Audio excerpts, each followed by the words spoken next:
Hi all, എല്ലാവർക്കും ഒരിക്കൽ കൂടി എൻട്രിയിലേക്ക് സ്വാഗതം. വളരെ ഇമ്പോർട്ടൻ്റ് ആയിട്ടുള്ള ഒരു അപ്ഡേറ്റ് ആണ് ഇപ്പോൾ വന്നിരിക്കുന്നത്. RRB JEE 2026 official notice release ചെയ്തിട്ടുണ്ട്. തീർച്ചയായിട്ടും നമുക്ക് എല്ലാവർക്കും അറിയാം, ജൂലൈ ഓഗസ്റ്റിൽ തന്നെ നോട്ടിഫിക്കേഷൻ വരും. ഞാൻ ഓൾറെഡി ഇതുമായി ബന്ധപ്പെട്ട വീഡിയോസുകളൊക്കെ ചെയ്തതുമാണ്. എന്നാൽ ഇതിലെ ഏറ്റവും വലിയ സർപ്രൈസ് എലമെന്റ് എന്ന് പറയുന്നത്, കഴിഞ്ഞ തവണ 2598 ഒഴിവുകളായിരുന്നു ഉണ്ടായിരുന്നതെങ്കിൽ ഇത്തവണ അതിന്റെ ഇരട്ടിയോളം, അതായത് 4098 ഒഴിവുകളുമായിട്ടാണ് ഇത്തവണത്തെ RRB ജൂനിയർ എഞ്ചിനീയർ നോട്ടിഫിക്കേഷൻ വരാൻ പോകുന്നത്. ഇതൊരു ബിഗ് അപ്ഡേറ്റ് ആണ്. ഡിപ്ലോമ ഓർ ബിടെക് കഴിഞ്ഞ ഉദ്യോഗാർത്ഥികളുടെ ഒരു സെൻട്രൽ ഗവൺമെന്റ് ജോലി നേടുക എന്ന് പറയുന്ന സ്വപ്നത്തിലേക്കുള്ള ഏറ്റവും നിർണായകമായിട്ടുള്ള ഒരു കാൽവെപ്പ് തന്നെയായിരിക്കും RRB JEE 2026. കഴിഞ്ഞ തവണത്തെ RRB JEE നിങ്ങൾ കമ്പയർ ചെയ്യരുത്. കാരണം കഴിഞ്ഞ തവണ കേവലം 2500-ലധികം ഒഴിവുകൾ മാത്രമേ ഉള്ളൂ. എന്നാൽ ഇത്തവണ 4098 അധികം ഒഴിവുകളാണ് വരാൻ പോകുന്നത്. ഒരു ബിഗ് അപ്ഡേറ്റ് ആണ്. അതേപോലെ തന്നെ ഈ നോട്ടിഫിക്കേഷൻ എപ്പോഴാണ് ഔട്ട് ആവാൻ പോകുന്നത്, ഏത് സമയം മുതൽ ഏത് സമയം വരെ അപ്ലൈ ചെയ്യാം, ഏജ് ലിമിറ്റ് എന്താണ്, ഏജ് ലിമിറ്റ്, ക്വാളിഫിക്കേഷൻ എല്ലാം നമുക്ക് ഈ ഒരു വീഡിയോയിൽ നമുക്ക് ഡീറ്റെയിൽ ആയിട്ട് ഡിസ്കസ് ചെയ്യാം. അപ്പോൾ ഇപ്പോൾ വന്നിരിക്കുന്ന ഒഫീഷ്യൽ നോട്ടീസ് ആണ്, അതായത് നോട്ടിഫിക്കേഷൻ അല്ല. അപ്പോൾ ഈ ഒരു ഒഫീഷ്യൽ നോട്ടീസിൽ പ്രധാനപ്പെട്ട കാര്യങ്ങൾ നമ്മൾ നോക്കുകയാണെന്നുണ്ടെങ്കിൽ, ഓഗസ്റ്റ് 14 മുതൽ സെപ്റ്റംബർ 13 വരെ ആയിരിക്കും നിങ്ങൾക്ക് എന്ത് ചെയ്യാൻ പറ്റുന്നത്, ഈ ഒരു പോസ്റ്റിലേക്ക് അപ്ലൈ ചെയ്യാൻ പറ്റുക. അതായത് ഓഗസ്റ്റ് 14 നമ്മുടെ നോട്ടിഫിക്കേഷൻ ഒഫീഷ്യൽ വെബ്സൈറ്റിൽ വരിക. നോട്ടീസ് ഉടൻ തന്നെ എന്ത് ചെയ്യും, പേപ്പറിൽ പബ്ലിഷ് ചെയ്യും. അപ്പോൾ വേക്കൻസി വന്നിരിക്കുന്നത് 4098 ആണ്. ഇത് തന്നെയാണ് ഇത്തവണത്തെ RRB JEE ഏറ്റവും വലിയ അട്രാക്ഷൻ. കഴിഞ്ഞ തവണത്തേതിനേക്കാൾ ഇരട്ടിയോളം വേക്കൻസിയാണ് ഇത്തവണ കൂടിയിരിക്കുന്നത്. ഇതിലൊരു വേക്കൻസി അല്ലെങ്കിൽ ഇതിലൊരു പോസ്റ്റ് നേടിയെടുക്കാൻ സെൻട്രൽ ഗവൺമെന്റിലെ ഏറ്റവും മികച്ച ലെവൽ 6 പോസ്റ്റ് ആണിത്. 35,400 ആണ് ഇനീഷ്യൽ പേ. തുടക്കക്കാരന് തന്നെ 50,000-ന് മുകളിൽ സാലറി ലഭിക്കുന്നുണ്ട്. എന്ന് മാത്രമല്ല, പുതിയൊരു പേ കമ്മീഷൻ, 8th പേ കമ്മീഷൻ നിലവിൽ വന്നു കഴിഞ്ഞാൽ നിങ്ങളുടെ സാലറി എന്ന് പറയുന്നത് 1 ലക്ഷത്തിന്റെ പുറത്തായിരിക്കും. അത്രയും മികച്ച ഓപ്പർച്യൂണിറ്റിയാണ് റെയിൽവേ നിങ്ങൾക്ക് മുന്നിൽ വരുന്നത്. ഇനി ഇതിന്റെ ഏജ് ലിമിറ്റ് വന്നിരിക്കുന്നത് 18 വയസ്സ് മുതൽ 33 വയസ്സ് വരെയുള്ള ഉദ്യോഗാർത്ഥികൾക്കാണ് അപ്ലൈ ചെയ്യാൻ പറ്റുക. അപ്പം നിങ്ങൾക്കുള്ള യോഗ്യത, നിങ്ങൾ ഏത് എഡ്യൂക്കേഷണൽ ക്വാളിഫിക്കേഷൻ ആണ്, അതായത് ബിടെക് ഡിപ്ലോമയിൽ ഏതാണോ ഉള്ളത് ആ പോസ്റ്റിലേക്കാണ് നിങ്ങൾക്ക് അപ്ലൈ ചെയ്യാൻ പറ്റുക. അപ്പോൾ ഏതൊക്കെ ബ്രാഞ്ചുകാർക്ക് ഏതെല്ലാം അപ്ലൈ ചെയ്യാൻ പറ്റുമെന്നാണ് നമ്മൾ നോക്കുന്നത്. അപ്പോൾ ഇതിൽ ആദ്യം നമ്മൾ നോക്കുകയാണെന്നുണ്ടെങ്കിൽ മെക്കാനിക്കൽ ആൻഡ് അലൈഡ് എഞ്ചിനീയറിംഗ്. സ്വാഭാവികമായിട്ടും മെക്കാനിക്കലിൽ ഒരുപാട് സബ് ബ്രാഞ്ചുകളുണ്ട്, അല്ലെങ്കിൽ അതുമായി അലൈഡ് ആയിട്ടുള്ള ബ്രാഞ്ചുകളുണ്ട്. മെക്കാനിക്കൽ പ്രൊഡക്ഷൻ, അതേപോലെ തന്നെ mechanical production, automobile, manufacturing, mechatronics ഇവിടെ ആയിട്ട് വരുന്നത്, ഇലക്ട്രോണിക്സിന്റെ അണ്ടറിലല്ല. Mechatronics, industrial machining, tools and machining, അതേപോലെ തന്നെ ടൂൾസ് ആൻഡ് ഡൈ മേക്കിംഗ്, ഇതെല്ലാം വരുന്നത് മെക്കാനിക്കൽ ആൻഡ് അലൈഡ് എഞ്ചിനീയറിംഗ് എന്ന് പറയുന്ന ഈ ഒരു സ്ട്രീമിലായിരിക്കും വരുന്നുണ്ടാവുക.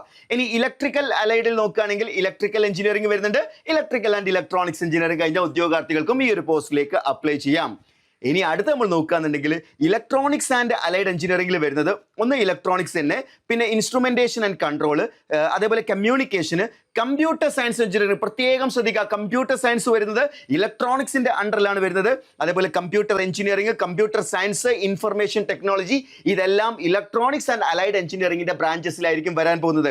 അതേപോലെ തന്നെ സിവിൽ എഞ്ചിനീയറിംഗിൽ നമ്മൾ നോക്കുകയാണെങ്കിൽ civil BSc in civil engineer, BTech in civil engineering 3 years ആയിരിക്കും ഇവിടെ വരുന്നുണ്ടാവുക സിവിൽ ആൻഡ് അലൈഡ് ബ്രാഞ്ചസിൽ. അപ്പം പ്രധാനമായിട്ടും മെക്കാനിക്കലും അതേപോലെ ഇലക്ട്രോണിക്സിലാണ് അലൈഡ് ബ്രാഞ്ചസിന് പ്രാധാന്യം വരുന്നത് എന്നുള്ള കാര്യം നിങ്ങൾ മനസ്സിലാക്കുക. അതായത് റെയിൽവേ നിങ്ങളെ വിളിക്കുകയാണ് ജൂനിയർ എഞ്ചിനീയർ പോസ്റ്റിലേക്ക്, ഒരു ടെക്നിക്കൽ പോസ്റ്റിലേക്ക് തന്നെയാണ് വിളിക്കുന്നത്. അപ്പോൾ ഇതൊരു ഗോൾഡൻ ഓപ്പർച്യൂണിറ്റി ആണല്ലേ. നിങ്ങളുടെ ലൈഫിൽ ഒരു സെൻട്രൽ ഗവൺമെന്റ് ജോലിയിലൂടെ നിങ്ങളുടെ ലൈഫ് സെറ്റിൽ ചെയ്യാനുള്ള ഒരു മികച്ച അവസരമാണ് 2026 RRB JEE നോട്ടിഫിക്കേഷൻ എന്ന് പറയുന്നത്. ഈ ഒരു എക്സാമിന്റെ RRB ജൂനിയർ എഞ്ചിനീയർ എക്സാമിന്റെ സെലക്ഷൻ പ്രോസസ്സ് നോക്കുകയാണെന്നുണ്ടെങ്കിൽ 2 ഘട്ടമായിട്ടാണ് ഈ എക്സാം കണ്ടക്ട് ചെയ്യാൻ പോകുന്നത്. അതായത് CBT 1-ഉം അതേപോലെ തന്നെ CBT 2-ഉം. CBT 1 എന്ന് പറയുന്നത് ഒരു ഫിൽട്ടറിംഗ് നാച്ചർ ആണ്. അതായത് ഈ എക്സാം അറ്റൻഡ് ചെയ്യുന്ന എല്ലാ ആളുകളും എന്ത് ചെയ്യുന്നുണ്ടാവും, CBT 1 അറ്റൻഡ് ചെയ്യുന്നുണ്ടാവും. അതിൽ നിന്ന് ഒരു പെർട്ടിക്കുലർ പെർസെൻറ്റേജ് ഓഫ് ആൾക്കാരായിരിക്കും എന്ത് ചെയ്യുന്നുണ്ടാവുക, CBT 2-ലേക്ക് എത്തുന്നുണ്ടാവുക. CBT 2-ലാണ് റിയൽ കോമ്പറ്റീഷൻ നടക്കാൻ പോകുന്നത്. കാരണം ഇവിടെ ടെക്നിക്കൽ സബ്ജക്റ്റും നോൺ ടെക്നിക്കൽ സബ്ജക്റ്റും ഒരേപോലെ വരുന്നുണ്ട്. നോൺ ടെക്നിക്കലിൽ നിന്ന് 50 ചോദ്യങ്ങളും ടെക്നിക്കലിൽ നിന്ന് 100 ചോദ്യങ്ങളും ഉൾപ്പെടെ 150 ചോദ്യങ്ങളുമായിട്ടാണ് CBT 2 വരിക. CBT 2-ന്റെ മാർക്കിന്റെ ബേസിൽ നിങ്ങൾ എന്ത് ചെയ്യുന്നുണ്ടാവും, ഡോക്യുമെന്റ് വെരിഫിക്കേഷനും അതേപോലെ തന്നെ മെഡിക്കലും ഓഫ് ചെയ്യുന്നുണ്ടാവും. തീർച്ചയായിട്ടും RRB ALP ഒന്നും പോലെയുള്ള വളരെ സ്ട്രിക്റ്റ് ആയിട്ടുള്ള മെഡിക്കൽ സ്റ്റാൻഡേർഡ് അല്ല RRB ജൂനിയർ എഞ്ചിനീയറിന് വരുന്നത് എന്നുള്ളത് മനസ്സിലാക്കുക. സ്പെക് ഉപയോഗിക്കുന്ന ആളുകൾക്ക് എന്ത് ചെയ്യാം, RRB ജൂനിയർ എഞ്ചിനീയർ അപ്ലൈ ചെയ്യാം. എന്നാൽ ALP പോലുള്ള പോസ്റ്റുകളിലേക്കൊന്നും അപ്ലൈ ചെയ്യാൻ പറ്റില്ല എന്നുള്ള കാര്യം നിങ്ങൾക്ക് എല്ലാവർക്കും അറിയാം. അതിന് ശേഷമായിരിക്കും എന്ത് ചെയ്യുന്നുണ്ടാവുക, നിങ്ങൾക്ക് ഈ ഒരു ഫൈനൽ മെറിറ്റും അപ്പോയിന്റ്മെന്റ് ലെറ്റർ ലഭിക്കുന്നുണ്ടാവുക. നിങ്ങളൊന്ന് ആലോചിച്ച് നോക്കിയേ, 2026-27 ഉള്ളിൽ തന്നെ നിങ്ങളൊരു സെൻട്രൽ ഗവൺമെന്റിൽ നിങ്ങൾക്കൊരു അപ്പോയിന്റ്മെന്റ് കിട്ടുക എന്ന് പറയുന്നത് നിങ്ങളുടെ ലൈഫ് സെറ്റിൽ ചെയ്യാൻ ഇതിലും മികച്ചൊരു അവസരം ഇനി ലഭിക്കില്ല എന്നുള്ളതാണ്. അപ്പോൾ ഈ ഒരു ഗോൾഡൻ ഓപ്പർച്യൂണിറ്റി നിങ്ങൾ ഉപയോഗിക്കണം. അപ്പോൾ നമ്മൾ നോക്കുകയാണെന്നുണ്ടെങ്കിൽ കഴിഞ്ഞ തവണ എന്ന് പറയുമ്പോൾ ഇപ്പം നിലവിൽ കഴിഞ്ഞ എക്സാം അല്ല, അതിന് തൊട്ട് മുന്നേ നടന്ന എക്സാമിൽ എൻട്രിയുടെ ഉദ്യോഗാർത്ഥികൾ നേടിയെടുത്തിട്ടുള്ള റിസൾട്ട് എന്ന് പറയുന്നത് ഞങ്ങളുടെ ഏറ്റവും വലിയ അഭിമാനമാണ്. കഴിഞ്ഞ കാലങ്ങളിൽ ഏറ്റവും മികച്ച റിസൾട്ട് RRB എക്സാംസ്, അത് ജൂനിയർ എഞ്ചിനീയർ ആയിക്കോട്ടെ, ALP ആയിക്കോട്ടെ, ഗ്രൂപ്പ് D ടെക്നീഷ്യൻ ആയിക്കോട്ടെ, എല്ലാ തസ്തികകളിലും എൻട്രിയുടെ ഉദ്യോഗാർത്ഥികളുടെ ഒരു തേരോട്ടം തന്നെയാണ് കാണാറുള്ളത്. RRB ജൂനിയർ എഞ്ചിനീയറിലും സ്ഥിതി വ്യത്യസ്തമല്ല. ഏറ്റവും മികച്ച റിസൾട്ട് തന്നെയാണ് നമ്മൾ കഴിഞ്ഞ തവണത്തെ എക്സാമിലും നമുക്ക് നമ്മുടെ വിദ്യാർത്ഥികൾ നേടിയെടുത്തിട്ടുള്ളത്. തീർച്ചയായിട്ടും അവരുടെ എഫേർട്ടും അതേപോലെ തന്നെ നമ്മുടെ മെന്റേഴ്സിന്റെ സപ്പോർട്ടും നമ്മുടെ മെറ്റീരിയൽ യൂസ് ചെയ്തുകൊണ്ടുള്ള അവരുടെ പ്രിപ്പറേഷനും തന്നെയാണ് ഈ ഒരു മികച്ച വിജയം കഴിഞ്ഞ തവണ നേടിയെടുക്കാൻ സാധിച്ചിട്ടുള്ളത്. അപ്പോൾ RRB ജൂനിയർ എഞ്ചിനീയറിന്റെ ഒരു എക്സ്ക്ലൂസീവ് ആയിട്ടുള്ള ബാച്ച് നമ്മൾ എന്ത് ചെയ്യാണ്, August 1 നമ്മൾ സ്റ്റാർട്ട് ചെയ്യാണ്. ഈ ഒരു ബാച്ചിന്റെ അൾട്ടിമേറ്റ് എയിം എന്ന് പറയുന്നത് നിങ്ങളിലെ ഒരു സെൻട്രൽ ഗവൺമെന്റ് എംപ്ലോയി ആക്കുക എന്നുള്ളത് തന്നെയാണ്.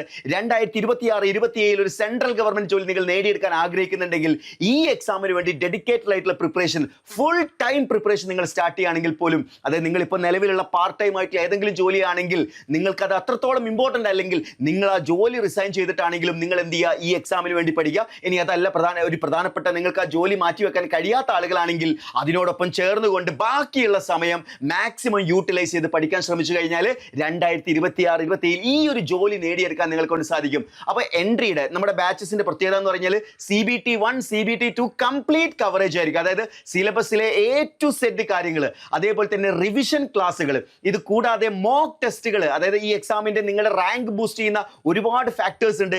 ഇതെല്ലാം കൃത്യമായിട്ടുള്ള അനലൈസ് ചെയ്തുകൊണ്ടുള്ള സ്റ്റഡി പാക്കാണ് നിങ്ങൾക്ക് എൻട്രി ആപ്പിന്റെ ഗോൾഡ് ബാച്ച് ലഭിക്കാൻ പോകുന്നത്. സോ എൻട്രിയുടെ RRB JEE ബാച്ചസിൽ ജോയിൻ ചെയ്യാൻ താഴെ കൊടുത്തിരിക്കുന്ന ഗൂഗിൾ ഫോം ഫിൽ ചെയ്യുക, അല്ലെങ്കിൽ സ്ക്രോൾ ചെയ്തിരിക്കുന്ന നമ്പറിൽ കോൺടാക്ട് ചെയ്താൽ കൂടുതൽ ഇൻഫർമേഷൻ ലഭിക്കുന്നതായിരിക്കും. അപ്പോൾ എങ്ങനെയാണ്, ഇന്ന് തന്നെ പഠിച്ചു തുടങ്ങല്ലേ. Wish you all the best.